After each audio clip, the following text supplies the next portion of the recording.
We're going to get right into TWIG, so stick around after the intro, folks.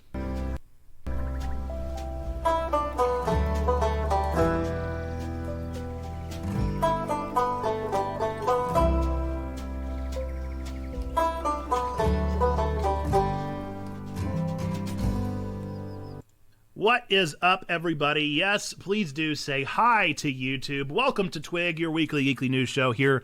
Checkpoint Church on the Checkpoint Church podcast hub on the YouTube channel, and of course it aired live here on Twitch, so that's why all of our Twitch people are saying hello to all of you YouTube peeps that are watching now. If you can't see anything, if you're listening to the audio only version, we do thank you for listening. There's a cavalcade of millions, billions, dare I say, of people saying welcome to those of you that are listening. So we just thank you for being here and for tuning in. This is our interactive news show that we do every single Thursday during our Thursday stream from 10 until 1 Eastern time here on the twitch.tv/Checkpoint Church channel. We always start the show with our favorite interactive element of what did you watch, read, and play in the past week? What have you been up to? What have you gotten into? I'll share some of mine while chat types up their answers. I watched a movie for the first time that is kind of become a classic, especially if you like Denis. But I'd never seen Prisoners before with Jake Gyllenhaal and Hugh Jackman. Not the best movie to watch if you have a 4-year-old. Don't recommend if you got daughters at all watching this movie, but hoo boy, it was real good. I think Paul Dano is just, there's something weird about him in the sense that, like, I don't like him, but I love him, and I don't love seeing him harmed, but I do just love whenever a movie just tears into him. There's something so weird about seeing Paul Dano being just beaten up. Such a weird sentiment, but like, especially with like Batman, like it was so nice to see. For some reason, he just has such a punchable face, and I'm not a violent person. I've never punched a human being, but I've never punched anything. To probably clarify. Oh no! I've never punched a living thing. I've punched punching bags. Wait, should we start over at this point? Oh no! Oh man, that's too funny. Okay, I watched Prisoners. This went places. But nevertheless, Paul Dano, something about that guy I'm just obsessed with. Let's do it live! And Jake Gyllenhaal, I actually really enjoyed. Sometimes Jake can be a little bit of an overactor, and I think he overacted in this movie, but it was in all the right ways. So, Steven, I know you said it was on your list. Let me know whenever you watch it, and if you enjoyed it. I gave it, I think, like 8. I gave it an 8 out of 10. Pretty good movie. I read, or I am actively reading, I'm almost done with The Maid. Let me see who it's by. Nita Prose. I'm really enjoying it. I think it's a good book. It's been an interesting ride throughout, and it's definitely taken some turns. It's a good little mystery. Fun little read. I don't know how I'm going to end on it and see if it's like in a good spot, but hopefully so. I've been playing Tears of the Kingdom along with everybody else. I've also weirdly started playing all of the New York Times games. I got a subscription, and now I'm just doing all of the New York Times games. So I've been solving the crossword, the mini crossword, the Sudoku, the spelling bee, and Wordle. I'm doing it all, and it's just really fun to drink my coffee in the morning and to experience all of that. Now let's check chat, see what people are doing. Cam started playing Humanity. I've been very interested in learning more about Humanity. I've heard good things. Streaming Tears of the Kingdom, and almost done with a Schitt's Creek rewatch. I've been thinking about rewatching Chuck, because I learned that it was just added to HBO Max, which is now Max. And so maybe I'll rewatch Chuck. You made me think of it with that. Tears of the Kingdom, says Steven. And then there's just a bunch of people mocking me for being a violent person. Welcome into D. Greg's. I'm not a violent person. I'm really not. Sneaky Big says, continuing Jedi Survivor. Dipped back into Guild Wars 2 for a bit. Started reading Words of Radiance by Sanderson. No TV or movies lately. And Perispectus, playing Breath of the Wild, watching My Clueless Friend, I guess. Is it Clueless? That's definitely the Clueless meme. My Clueless First Friend, the dub, and Tonikawa Over the Moon with You, season 1. Love it. Chuck rewatch needs to happen. Been too long since I've watched that show. I loved Chuck. I was like low-key, high-key, all-key obsessed with Chuck, and I would love to experience it again. Okay, so as people happen upon the show here, feel free to drop what you're watching, reading, or playing, or feel free to weigh in on some of these headlines as we get in to some of the exciting things going on in the nerdy world. We're going to start with our first nerdy news headline. The PlayStation Showcase happened yesterday. For those of you that were in the Discord over at the Checkpoint Church Discord, you may have been a part of watching this together live. That was a super fun thing to do, something we'll definitely consider doing again in the future, because I really enjoyed watching it all together over on our Discord server. Some of the things that happened: it was featured over 30 games, presenting new titles in development and also updates on some old ones that were being made by many of the studios owned by PlayStation, and they're some of their partners. They did reveal some exciting hardware and software as well, such as their Project Q device, which has now got a little bit more information about it, and as well as a look at what it's going to look like.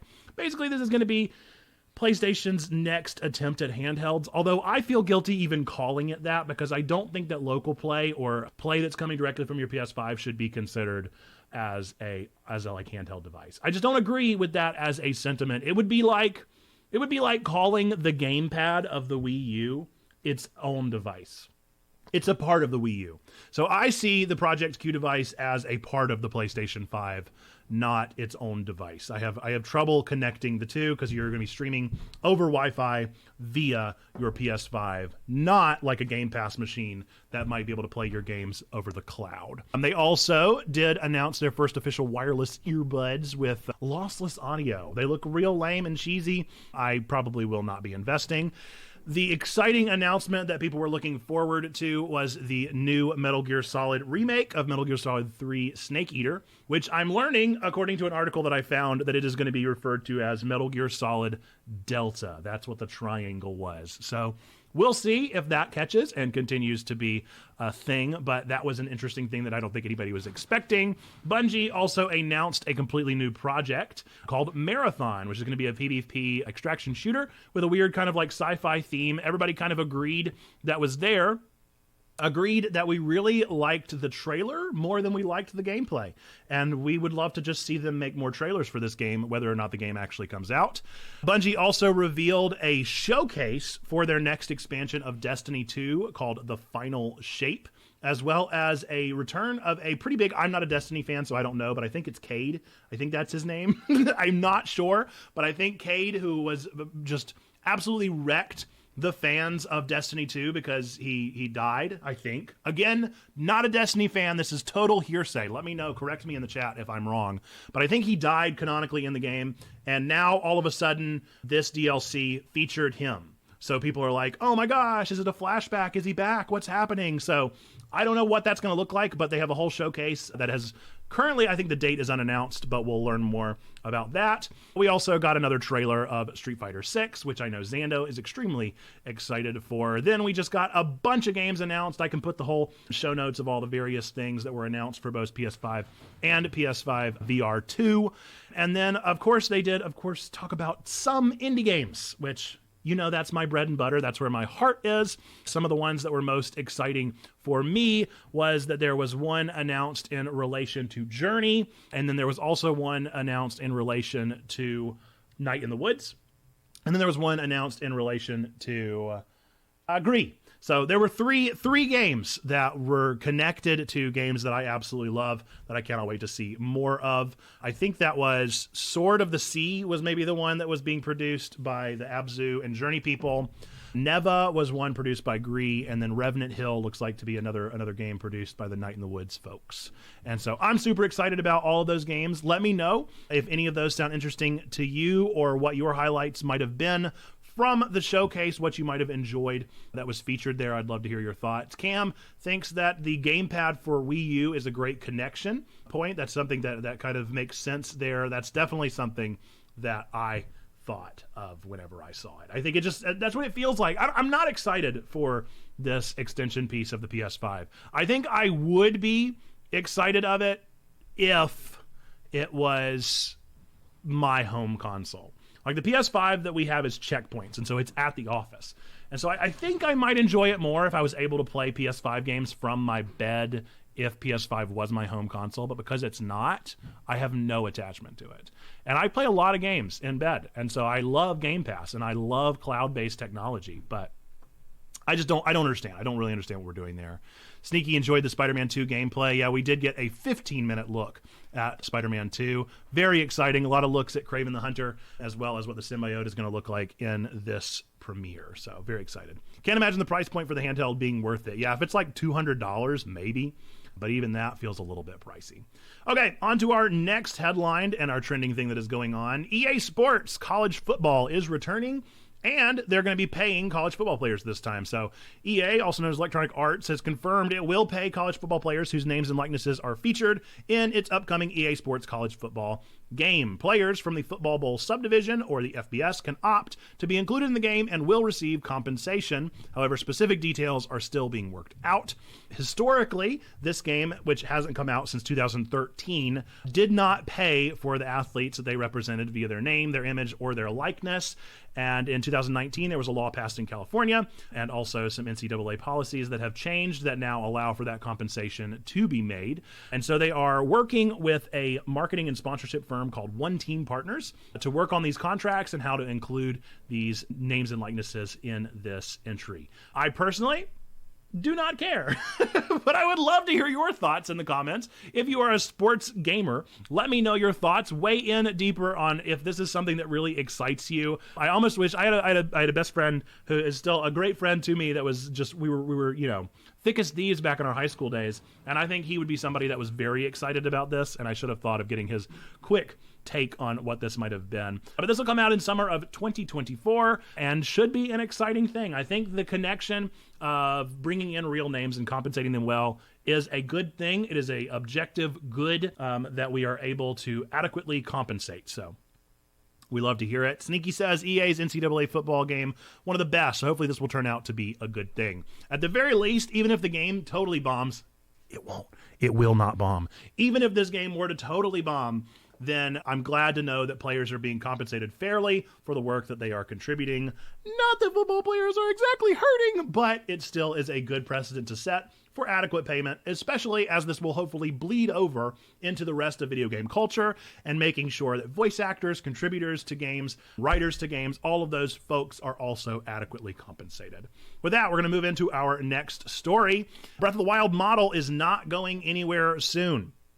In a recent interview with Game Informer, Eiji Aonuma stated that the open world structure of Breath of the Wild and its more recent installment, Tears of the Kingdom, which everybody's playing right now, is going to continue serving as a blueprint for future games in the franchise. This is something that is not going anywhere anytime soon. This means we're going to continue to depart from the non-open world linear games like Ocarina of Time. So disappointing to Xando, I am sure, but definitely an exciting thing for me who has really enjoyed both of these games. It seems that they are really liking the experimental design and will continue going in that direction. That is pretty par for the course with Nintendo, and I think that Aonuma in particular clearly has hit gold with this style of game. So I think what we're going to probably see is hopefully more third-party entries being contributed along the lines of like Cadence of Hyrule, where you might experience more of the streamlined narrative games versus the open world structure that seems to be really working for Nintendo. Cam says, hopefully we get a mix like they do with Mario. I would love to see that. I mean, I really enjoy Breath of the Wild and Tears of the Kingdom, but I also would not mind a classic Zelda experience. So we shall see what they do and how they continue to contribute it. But let's be real, folks. It took 6 years between Breath of the Wild and Tears of the Kingdom, so we won't even hear about the next game until at least 2028, maybe 2029. So we got time before we figure out what the next Zelda game is going to be. And fortunately, there's enough to do in Tears of the Kingdom that we can be playing it that long. Next news story, $70 games do not appear to be a problem, according to some of the lead investors of Take-Two Interactive. Particularly the CEO, Strauss Zelnick, said that despite this rising price for AAA games, there has not been any pushback, really, or at least not significant enough to concern the leading voices of Take-Two Interactive. Says that maybe with the rise of these AAA games, gamers are just being more selective, but they are certainly still purchasing and willing to pay the elevated price point for games that they deem worth that price. My hot take on this is that we have been paying way too little for games for a long time. I do not think that games should remain $60. I think that we need to raise the price because we need to adequately pay people. And the reality of the gaming experience is that $70 is still too low of a price. I'm glad that we're only going $10 up, but I think this is a good change. I think it's a healthy change. I think it's a change that needed to be made. $60 for a video game is a hefty price, but you just need to play games more. And this will continue to hopefully focus people in on indie games that are going to be significantly cheaper, that need more attention. I think this is a healthy thing for the market all around, and I'm not surprised that we didn't see any huge impact. People are going to pay $70 for the games that they're going to pay $70 for, and hopefully in the meantime, they'll pick up more $15 games from people that need the help climbing the ranks. So let me know your thoughts on here. I'm willing to be wrong here. This is just my kind of thought on the matter, and it seems to be that the market is also responding positively to this change as well. Next up, it appears that games are still ruling the App Store. According to Data.ai's State of App Revenue from 2023, mobile games accounted for $110 billion of the total $167 billion spent on the App Store in 2022, meaning that about 66% of all spending was on mobile gaming. Whenever you break it down a little bit further, the report did mention that there is a 50% spending on iOS, 27% on Google Play, and 23% belonging to third-party stores in China. Nearly all, 98% of the revenue from mobile games were generated through in-app purchases. Now, I do find this interesting that this article would come hot off the heels of Nintendo getting in trouble for Mario Kart Tour. And for those of you that don't know about that article, basically Nintendo got a finger wag and I think it's a civil suit. I can't remember what the actual lawsuit is as of right now, but essentially saying that it was gambling for children in the form of Mario Kart Tour and the pipe system that you got new drivers and car parts in. So I think that's interesting that we're seeing this article come kind of hot off the heels there. I wonder if we'll continue to see this mixture of positive and negative news regarding App Store and app-based purchases. I think that mobile gaming is without a doubt one of the biggest branches of gaming that is definitely one of the most underrated. We do not pay enough attention to it, and we definitely should. The money is there, and people are noticing, and some of them are using it poorly. I do think it's a shame whenever a company like Nintendo that does espouse itself as being a positive market leader, especially when in regards to children, does something kind of skeevy, but it is what it is, and I'm glad to see they're at least being reprimanded, and hopefully we'll continue to see this weird market that is booming continue to sort itself out in a positive way that will care for people better. Next up, Discord naming controversy deepens. Recently, Rusty Lake, the creator of Rusty Lake Hotel, expressed concerns over some of the changes to usernames on the Discord platform. For those of you that are unaware, Discord is making a change starting in June, where those last little 4 numbers, those little signifiers that are at the end of your Discord username are going to be going away. And the longer you've been on Discord, the more likely you are to get access to the username that you currently have. And apparently Rusty Lake is one that was not on Discord long enough, and so they are unable to claim their own username. They have expressed some concern that because of this, there's going to be some impersonation attempts, maybe even some legal trouble, some trademark infringement going on here, and so they are not happy about this and about the way that this is going, but I think we're going to hear more and more about this as we make this transition all around. I think it's probably going to be fine. I don't think Discord's going to back away from this at all, and we'll just kind of see a weird flux of stories like this that will hopefully work out in the long run. Obviously, Twitter has been dealing with this for years at this point, so maybe it won't go away, maybe it'll continue to be a topic, or maybe it'll just fade off into nothingness. Discord is certainly a significantly smaller platform than Twitter, so maybe there will be some kind of a shift because of its size in that nature. Next up, in our final trending headline, GameStop membership changes. They have changed some of their loyalty program expectations. So GameStop, popular video game retailer, is set to overhaul its customer loyalty program. From June, the existing PowerUp Rewards membership will be renamed to GameStop Pro, and the annual cost will increase from $15 to $25. In return, members will benefit from larger discounts on collectibles and pre-owned games. New GameStop Pro is scheduled to roll out on June 27th, with current memberships being transitioned as they come up for renewal. Current memberships will not need to pay the increased fee until their membership is up for renewal, but they will still gain access to the enhanced benefits. New perks of GameStop Pro will include 5% off pre-owned games, collectibles, product warranties, clearance items, and GameStop brand gear. The monthly $5 coupon will continue to be offered. I have so many of those $5 coupons sitting in my email that I never used. However, Some benefits of the current loyalty program are being removed. This is what has people up in arms. Points will now expire within 12 months if unused and will disappear immediately if membership lapses. Complimentary print subscriptions to Game Informer will also no longer be available, with existing subscribers only receiving it for a limited time and new subscribers only receiving the digital version. That makes me sad, but it does make sense. Screenshots of the upcoming changes leaked online, and so that also caused a little bit of a kerfuffle. People were upset because of the leak, and they were upset because of the changes, and I think people are mourning the loss of a print magazine, but hopefully people will continue to support those writers in their digital presence as they continue to write articles like that. And we'll just continue to support this model. GameStop is an enigma. It's a weird thing in the sense that it definitely has the historic fan base. It has been memed to death. I literally saw in the URL for this article, it said meme stock, and I was like, come on. I was like, how far out are we from that? This article had nothing to do with their stock drama from last year, and yet people are still memeing on them. So GameStop continues to be, unfortunately, kind of the brunt of the joke, but I think that regardless of where you might stand with them, I think that this is a change that has likely been thoroughly thought out, and it'll work out just fine. Hopefully, will work out in the better for them and whatever marketing model they're trying to support their company and their investors and all that sort of stuff. So with that, let me know any of your thoughts on any of those news stories, but we're going to move to our Discord news. So if you would ever like to submit news to us, bit.ly/DearTwig, DEAR Twig,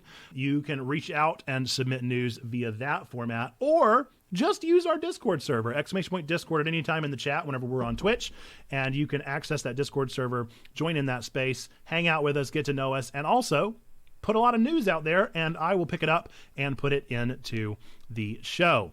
For instance, our first one is from Perry here. Perispectus submitted this piece of news about a successful Kickstarter campaign for a game called Elin, which is a prequel to the 2006 Japanese roguelite RPG game Alona.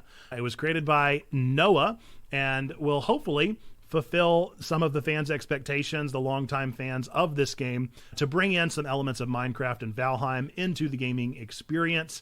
I don't know much about this game, and I hope that it continues to be successful. It has, as most Kickstarters do, radically exceeded its expectations. It set a goal of $38,000 and has raised $270,000 as of the time of the article that was written. So it's just insane, the success that Kickstarter seems to have, especially for games like this that are cult classics. And I'm excited to see another indie-esque title getting a thumbs up. So there you go. Thanks, Perry, for submitting that. And then by Zando Calrissian, Mortal Kombat 1 has been announced. NetherRealm Studios revealed Mortal Kombat 1 through a cinematic trailer that gave us a little bit of glimpse of some of the characters. They are resetting the universe of Mortal Kombat, which they have been known to do, and kind of starting with a blank canvas now that we have Liu Kang as the fire god. For those of you that haven't been up to date with the Mortal Kombat series, Liu Kang is a fire god now, and started the universe and the series, and we'll get back to the beginning era of Mortal Kombat and get to see some of the characters. It does look like they're copying some of the models of very successful and popular games out there with a new fighting system that encourages a lot of cameo characters that can come on and help you fight during your fights rather than be fully playable characters. I don't know how I feel about that, but we shall see how they continue to do. I love the characters of Mortal Kombat. I'm a big fan of the series, and I will look forward to this game as well and the storyline that it comes to.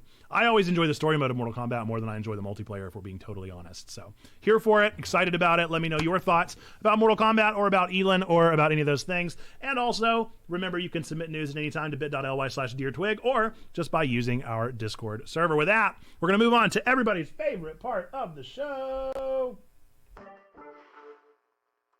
At this point in nerd history, this is the part of the show where we look at all of the games and movies and anything else important that happened on this day throughout time and space, May 25th, throughout time. We'll look at gaming first. Back in 2018, a little old game that I happen to love, Detroit Become Human, was released on May 25th of 2018. Super Hot became a VR entry, a VR game in 2017. A mobile game that if you haven't played, you should really check out, especially if you like rhythm games, Voez, VOEZ, did release back in 2016. And then 10 years before that, back in the good old age of 2006, Reggie Fils-Aimé was announced as the president of Nintendo of America. And since then, Reggie has retired, moved on, and gone into his own work as a coach and supporter and often board member for many companies such as Gamestop and the such, although I think he's no longer doing that. But Reggie Fils-Aimé, a bit of an icon. I think he was our meme of the week last week on TWIG here, so always exciting to hear more from him. Okay, now into movies at this point in history. What was released on May 25th, 2023 throughout time. 2018, Solo, the Han Solo story, Solo, a Star Wars story, was released back in 2018. 1983, you're going to notice a trend here. In 1983, The Return of the Jedi opened nationwide today. And in 1977, appropriately, Star Wars A New Hope, now known as Star Wars Episode 4, opened and became the largest grossing film to date. So there you go. There's 3 things that happened on May 25th. Star Wars movie time. This is when some of the most exciting movies out there in the Star Wars franchise have been released, although Solo, maybe not. With that, this has been At This Point in Nerd History. Okay.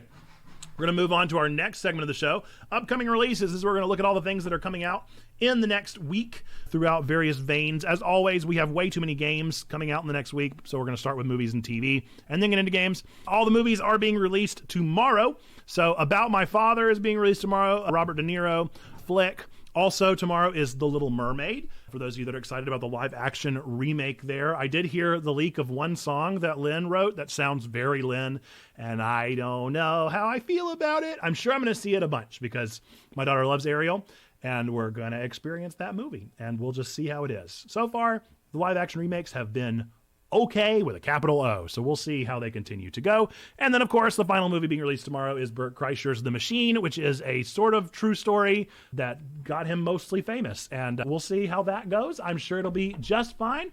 Maybe it'll be memeable. Maybe it'll be the cult classic. But at the very least, it'll be a movie that people watch. Next up, we're going to talk about TV shows. So TV shows, there's only one that I have that actually dropped today on Netflix, and that is Fubar. Fubar, which is the latest Arnold Schwarzenegger flick. I don't know if they're dropping it all at once or if it's going to be periodic. I have a feeling probably dropped it all at once. But if you like Arnie and you want more of the good old Arnold Schwarzenegger shtick, then you can catch that today. Next up, we have games. Games coming out in the next week. All the games coming out today. Above Snakes is dropping today. Cryman dropping today. End of Lines, Evil Wizard, Hello, Good Boy, Railway Empire, Shinobi Non Grata, and the game that I keep talking about because I haven't heard a thing about it since is the Lord of the Rings Gollum. Folks, this game's going to be a flop. It's going to be the worst game of the year. I think it's going to, if we did Razzies, it's going to get a Razzie. It looked bad from the beginning, and it keeps getting pushed. It's going to be real bad. And supposedly is coming out today. I literally just Googled it. It's still up for pre-order. It comes out today. So I don't really understand how that works. It has looked bad from the beginning. It has looked so bad from day one. People were hyped about this game. I was never hyped about this game. It has looked like a nightmare.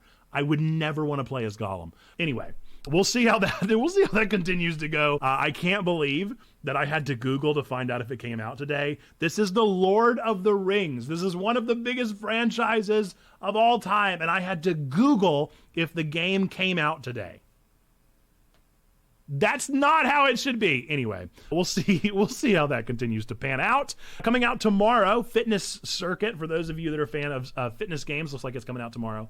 International Secret Agents coming out tomorrow, and After Us is all coming out tomorrow. On the 29th, which is my birthday, Everdream Valley, which looks like a game custom made for me. We'll see if I play it. It's going to be a farming sim coming out. And then Fregato, Shadows of the Caribbean. On the 30th, we have Far World Pioneers, Return to Grace, Shame Legacy, and then the remake of System Shock is coming out on the 30th, excuse me. And then on the 31st, we have Candle Knight, Decarnation, Doomblade, Escape from the Marble Monster, and Shattered Heaven. Those are all the games coming out in the next week. We also have some DLC being released this week. Tomorrow, Forspoken is releasing some DLC in Tanta We Trust. I did not like Forspoken. I will not play the DLC. I probably won't watch the DLC. If you enjoyed Forspoken, I'm glad. It was not a very good story. And we'll see how it continues to go with that one. And if the DLC is a saving grace at all for it, I would not put my bets too high. And that has been your upcoming releases. Let me know what you're excited about, if any of those games piqued your interest, or if there's any of those games that you think are going to get memed to death, such as Gollum. Let me know what you're thinking as far as all of those go. With that, we're going to move into our final segment of the show, our Meme of the Week. Meme of the Week is submitted by Stained Glass Rebel, one of our own. Stained here submitted this piece for Trombone Dalek, another member of the community. This is Salvador Dalek, Salvador Dali pun there on a Dalek as done in that particular style. Super fun. I thought it was a great meme. Got some great reactions. If you want to be considered for Meme of the Week, use our Memes and Goofs channel over in our Discord. Again, ! Discord in the chat if you ever want to join that server and be a part of the exciting things going on there. With that, we're going to wrap up this episode of The Week in Geek. This is our weekly geekly news show. So if you want to say hi to YouTube, once again, Twitch chat, we do air this live on Twitch. This is a live interactive Twitch show over on twitch.tv/checkpointchurch. If you're watching this on YouTube, thank you for watching. I appreciate you being here and tuning in. If you watched this far, odds are you liked this one. So be sure to click that thumbs up button. Let us know that this is one that you enjoyed. If you're listening to our podcast version, hey, maybe go over to YouTube, watch it again, give us another view, give us a comment, and click that thumbs up button at the very least to let us know that you enjoy this kind of content, because you could see the video and all of the fun pictures that I put in there, as well as the chat interacting with you and saying hello. So with that, we're going to end this video, as we always do, with our 3 things that we believe to be true about every single one of you out there. Number 1, I believe that God loves you, like really, really loves you. Number 2, we love you. We want community with you. That's what we're doing here on Twitch, Discord, and YouTube. That's what we're doing through shows like this, where we interact with you and talk about things that you love to talk about. And then number 3, we believe that you, yes, you matter. You are a person of sacred worth. The world is a better place. Why? Because you are in it. Folks, with that, and until the next time that I see ya, bye-bye!